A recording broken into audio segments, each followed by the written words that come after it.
Really, myself, Dr. Yogesh Chand Yadav, I am working as associate professor, and I would like to discuss about the current date given by the Samaj Kalyan for the filling the application form, and last date and various dates which are given the Samaj Kalyan to filling and forwarding of the application from the institute. तो इसको हम अच्छी तरह से बताने के लिए मैं ये बताना चाहता हूँ कि ये नोटिफिकेशन 12 दिसंबर को समाज कल्याण द्वारा प्रोवाइड किया गया है, जिसमें ये बताया गया है कि एक बार पहले चरण में तो स्कॉलरशिप फॉर्म भर दिया गया, फॉरवर्ड हो गया, उनका प्रोसेस स्टार्ट हो गया, उसमें सभी इंफॉर्मेशन दे दिया गया था, उसमें रिन्यूअल होता है, फ्रेश होता है, वो सभी चीज़ें तो कंप्लीट हो चुकी है। लेकिन जो इंस्टीट्यूट में बच्चे एडमिशन लेट लिए हैं वो स्कॉलरशिप फॉर्म नहीं भर पाए हैं, और कुछ संस्थान भी लेट ओपन हुई हैं, तो उनमें मास्टर डेटा प्लान ये सब मास्टर डेटा फाइल नहीं हो पाया है। तो यदि मास्टर डेटा फाइल नहीं होगा, वेरीफाई नहीं होगा, तो उसके बाद उस इंस्टीट्यूट के स्टूडेंट जो है स्कॉलरशिप फॉर्म नहीं भर सकते हैं। तो इसके तहत समाज कल्याण ने दूसरी डेट जारी किया है। इस डेट में एक आप जो है संस्थान द्वारा मास्टर डेटा प्लान भी भरा जाएगा, और मास्टर डेटा प्लान भरने का जो नई डेट आई है वो 12 दिसंबर से लेकर 19 दिसंबर तक है, जो कि अभी निकल चुका है। लेकिन बहुत सारे इंस्टीट्यूट भर चुके हैं मास्टर डेटा। मास्टर डेटा में बहुत सारे विवरण होते हैं, जिसमें मास्टर डेटा में इंस्टीट्यूट का नाम, एफिलेटिंग एजेंसी, कितनी सीट एफिलेट हुई है, मिली है संस्थान को, कितने मार्क्स सेमेस्टर एनुअल उनमें प्रोवाइड किया है, मतलब परीक्षाफल में कितने मार्क्स होते हैं, पूर्णांक कितना कंप्लीट होता है, और कितनी फीस लगती है, कहाँ से एफिलिएशन है, और उसके बाद उसमें एक कोड होता है जिसको हम AISE कोड बोलते हैं, और सभी सब भर के उसमें मास्टर डेटा उसको अपलोड करके सेंड कर दिया जाता है। इसके बाद उससे गवर्नमेंट द्वारा उसका नोडल ऑफिसर होते हैं जो इंस्टीट्यूट के, उनको पासवर्ड मिल जाता है। अब चाहता हूँ कि जैसे मास्टर डेटा जब अपलोड कर दिया जाता है और उस चला जाता है समाज कल्याण को, उनके नोडल ऑफिसर होते हैं दो तरह के। एक इंस्टीट्यूट संस्थान के दो नोडल ऑफिसर है। एक नोडल ऑफिसर जो फर्स्ट नोडल ऑफिसर जो हेड ऑफ डिपार्टमेंट होता है, हेड ऑफ इंस्टीट्यूट होता है, जैसे कि यदि कोई कॉलेज है तो उसके प्रिंसिपल होंगे, या यदि कोई फैकल्टी है तो उसके डीन होंगे, वो नोडल ऑफिसर फर्स्ट होते हैं।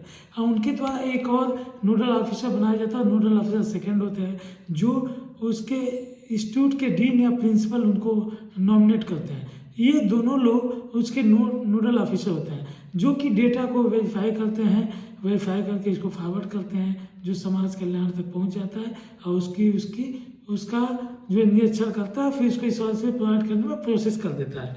ठीक है। जो नई डेट आई है इसमें बहुत सारे, जैसे मास्टर डेटा सब अपलोड होने के बाद इसमें जो नई डेट आई है उसमें अब ऑनलाइन भरने का जो डेट है वो 12 दिसंबर जो है, पहले था 10 दिसंबर था, और 10 दिसंबर के बाद ये बढ़ के अब जो है ऑनलाइन का डेट बढ़ गया, और जो कि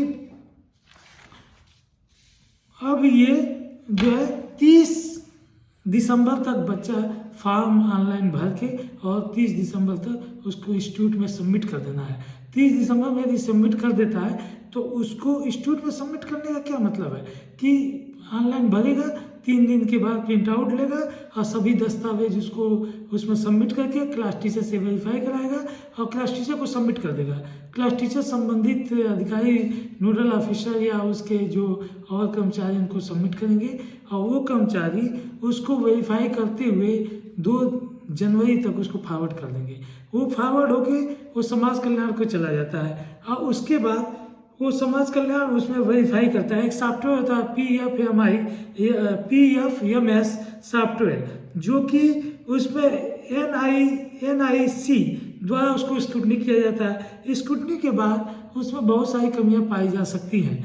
जो कमियां पाई जाती हैं उनको तुरंत जो है संदेहात्मक डाटा में दे दिया जाता है, और जो यदि कमी नहीं है तो उसको कंसीडर एक्सेप्ट करके उसको स्कॉलरशिप प्रोवाइड करने के लिए उसको आगे प्रोसीड कर दिया जाता है। यदि संदेहात्मक डाटा है तो उसको फिर कैंडिडेट को और संस्थान को अवगत कराया जाता है कि ये इस स्टूडेंट का इस पोर्शन इस पॉइंट्स पे संदेहात्मक है, उसको उसकी डेट दी हुई है कि संदेहात्मक डेटा आपका जो आएगा वो 19 जनवरी से लेके 27 जनवरी के बीच आ जाएगा। और उसको जो है करेक्ट करके आप उसको करेक्ट करके 20 जनवरी से लेके 2 फरवरी तक उसको करेक्ट करके संस्थान द्वारा उसको फॉरवर्ड कर देंगे। तो करेक्शन कैसे होगा? जो पॉइंट आपका संदेहात्मक है उसका आप करेक्ट करेंगे ऑनलाइन, साथ साथ में उसका दस्तावेज लगाएंगे। दस्तावेज लगाने के बाद उसको क्लास टीचर से वेरीफाई करके इंस्टीट्यूट के संबंधित स्कॉलरशिप सेल में जमा कर देंगे और वो उसको निरीक्षण करके उसको फिर फॉरवर्ड करता है समाज कल्याण में।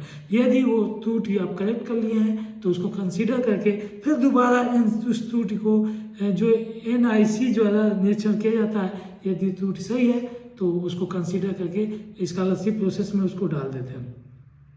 इसको एज सुन एज पॉसिबल हम कर देते हैं। यदि कर देते हैं तो कंसीडर कर लिया जाता है। और इसमें यह है कि मान लीजिए कि जहाँ पे रिजल्ट जिस इंस्टीट्यूट में नहीं आया है, बच्चे क्या करते हैं कि रिजल्ट नॉट डिक्लेयर में फॉर्म भर देते हैं। तो नॉट डिक्लेयर में फॉर्म भरा तो मार्क्स इसमें अपलोड नहीं करना है।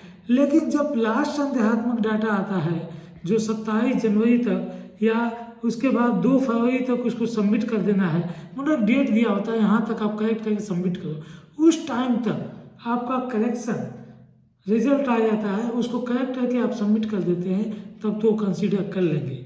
यदि बाई चांस रिजल्ट नहीं आता है तो आप उसको करेक्ट नहीं कर पाएंगे, तो उसके बाद उसको सबमिट नहीं कर पाएंगे। यदि बिना करेक्ट हुए सबमिट कर दे तो फॉरवर्ड नहीं किया जाएगा, क्योंकि रिजल्ट उस समय तक आना जरूरी है। यदि रिजल्ट आके आप पास आउट रहेंगे, पास हो जाएंगे, तभी आपको स्कॉलरशिप मिलेगी, नहीं तो जो कैंडिडेट पास नहीं होगा उसको स्कॉलरशिप नहीं मिलेगी। मतलब ये है कि जो लास्ट फेज होता है जहाँ पे आपको सबमिट करना है, वो उस फेज में आपको डेटा, आपको जो रिजल्ट भी सबमिट कर देना है, जो कि मैक्सिमम जो है 27 जनवरी तक रहता है। 27 जनवरी तक आप उसको सब कुछ रिजल्ट उसका करके सबमिट कर दीजिए।